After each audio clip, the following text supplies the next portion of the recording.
Steve Kerr napansin ang paglalaro nitong Sirhens Abando sa FIBA World Cup, hence para sa Gilas, pero bago natin umpisahan, ay suportahan mo naman ang aking channel.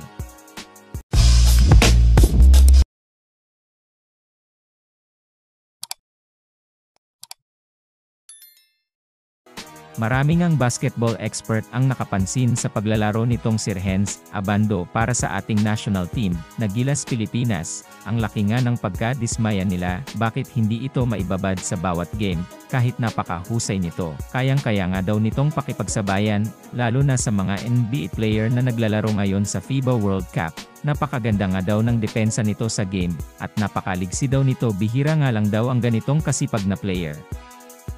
Isang NBA coach nga ang nakapansin sa paglalaro nitong Sirhens Abando. Ang coach nga na ito ay ang head coach ng Golden State Warriors na si Steve Kerr. Pang-NBA na nga daw ang paglalaro nitong Sirhens Abando. At malaki pa daw ang mai-improve nito, lalo na't masipag ito. Malayo nga daw ang mararating nitong Sirhens Abando pagdating sa paglalaro nito ng basketball. At gusto nga daw ni Steve na sa susunod na mapapanood niya ito ay sana nga daw ay sa NBA na. Na-impressed nga daw itong si Steve.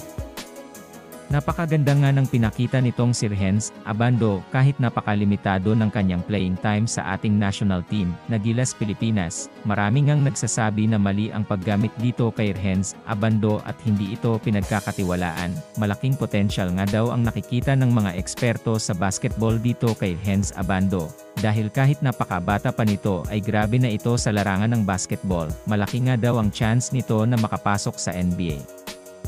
Ngayon nga ay patuloy pa din ang pag-iinsayo nitong Sirhens Abando, at lalo pa nitong ini-improve ang kanyang mga skills sa paglalaro ng basketball, at lalo pa itong maging handa sa mga liga na papasukan niya. Sa tingin nyo mga kaibigan, kayang-kaya ba talaga ni Sirhens Abando makipagsabayan sa mga NBA player o dapat pa itong magsikap sa paglalaro ng basketball?